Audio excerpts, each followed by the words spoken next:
यह कहानी एक पक्षीपुर नामक जंगल की है। यहाँ पर सभी पक्षी बड़े प्यार से रहा करते थे।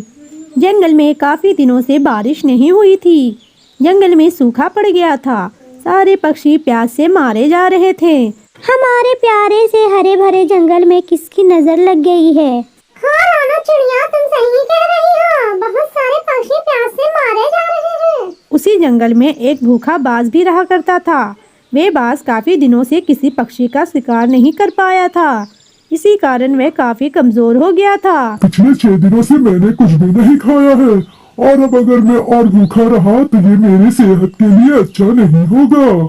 मुझे अब पक्षियों को खाने का कोई ना कोई उपाय सोचना ही होगा, नहीं तो मैं इस तरह भूखा ही मर जाऊंगा। लेकिन मैं क्या करूं? मेरी तो कुछ समझ में नहीं आ रहा है।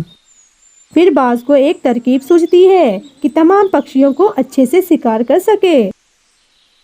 हाँ, अब मैं समझ गया मुझे क्या करना है। अब ये सारे पक्षी खुद मेरे पास चलकर आएंगे और मुझसे कहेंगे मेरा शिकार कर लो। फिर वह बाज सबसे पहले एक तोते के पास जाता है और उससे कुछ बात करने लगता है। अरे तोते, क्या हाल चाल है? अरे बाज, तुम्हें तो पता ही है, हमारे जंगल में सूखा चल रहा है। सारे पक्षी प्यास से मारे जा रहे हैं। मुझे भी बहुत जोरों की प्यास लग रही है, परंतु दूर दूर तक पानी का एक कतरा भी नहीं दिखाई दे रहा है। मुझे डर लग रहा है कहीं प्यास से मैं भी ना मारा जाऊं।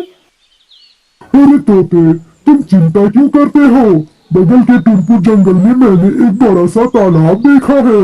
मैं वहीं से पानी पीता हूँ। अगर तुम चाहो तो मैं तुम्हें वहाँ लेकर चलूंगा। मैं तुम्हारे साथ अकेले कैसे जा सकता हूँ? तुम एक बाज हो बाज, तुम एक खूनी पक्षी हो। तो क्या हो गया? क्या बाज पक्षी नहीं होते? क्या बाज के पास दिल नहीं होता है? मैं तो तुम्हारी मदद करना चाह रहा था और तुम मुझे ही गलत समझ रहे हो।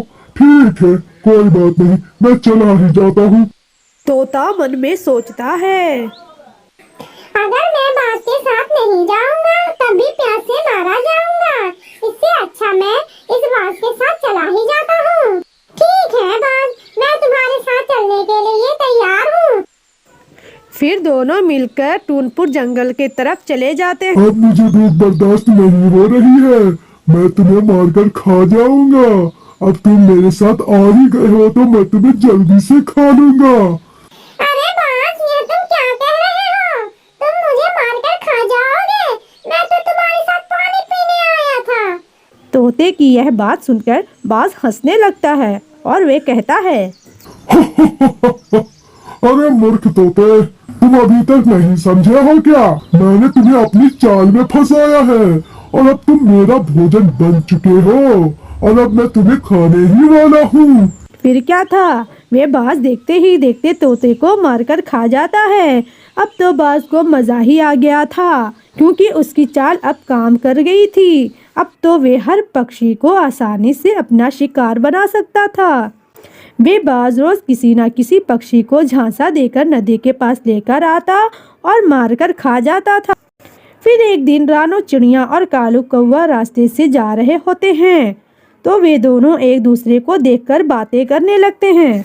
अरे कालू कौवे, तुमने मेरे दोस्त तोते को कहीं देखा है? 5 दिनों से मैं उसे ढूंढ रही हूँ परंतु वह नहीं मिल रहा है। पता नहीं कहाँ चला गया है। अच्छा रानो चिड़िया, तुम्हारा दोस्त तोता भी कहीं गुम गया है। अरे मेरी दोस्त कबूतर भी पिछले 3 दिनों से कहीं गायब है और मैं भी उसे ढूंढने ही निकला हूँ और वो भी मुझे नहीं मिल रही है।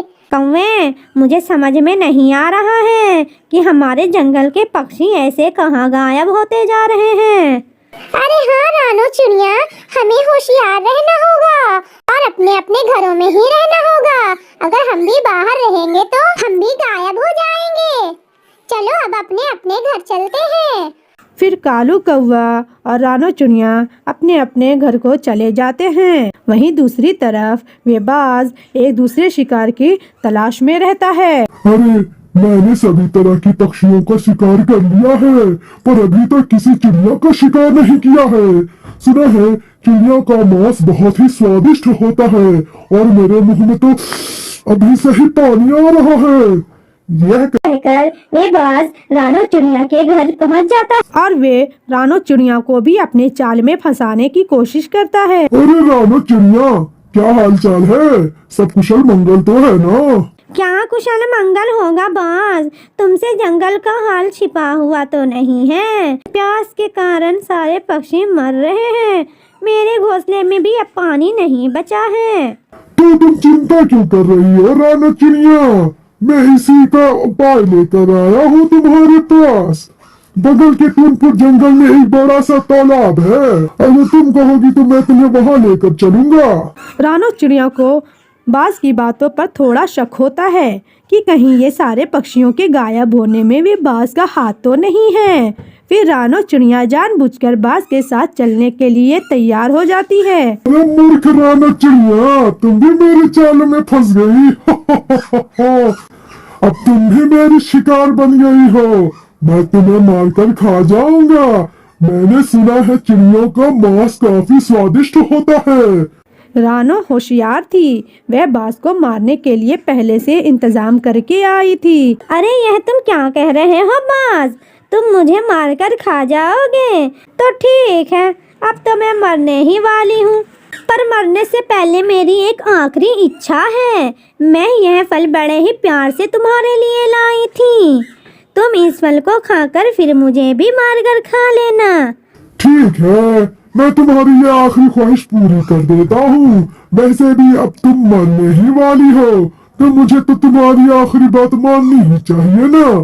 फिर वे बाज उन फलों को खाने लगता है और उन फलों में जहर मिला हुआ होता है। फिर वे बाज जैसे ही उन फलों को खाता है, थोड़ी देर बाद जहर का असर उस पर शुरू हो जाता है और उस बाज की वहीं पर मृत्यु हो जाती है।